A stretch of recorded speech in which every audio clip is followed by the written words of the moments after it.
সকলকে জানাই বড়দিনের অনেক অনেক শুভেচ্ছা। আজকের দিনে খ্রিস্ট ধর্মাবলম্বীরা বড়দিন পালন করে, কিন্তু আমরা কি জানি এই বড়দিন কেন আজকেই পালন করে? প্রায় 2000 বছর আগে জন্ম নিয়েছিলেন যিশু খ্রিস্ট, যিনি পৃথিবীতে এসেছিলেন শান্তি, ভালোবাসা আর ক্ষমার বার্তা নিয়ে। বলা যায় বড়দিন শুধু ধর্মীয় উৎসব নয়, এটি একটি মানবতারও উৎসব বটে।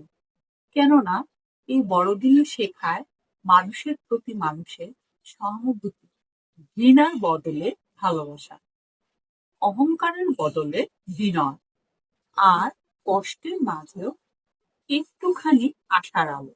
এই দিনে মানুষ উপহার দেয়, তবে সবচেয়ে বড় উপহার হলো একটুখানি সময়, ঠোঁটের কোণে একটুখানি হাসি, আর আর একটুখানি ভালোবাসা।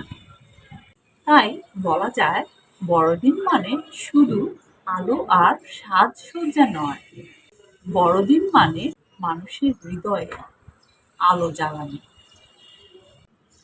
সকলকে জানাই মেরি ক্রিসমাস। ভালো থাকবেন, সুস্থ থাকবেন। আজ এখানে শেষ করছি। Bye bye.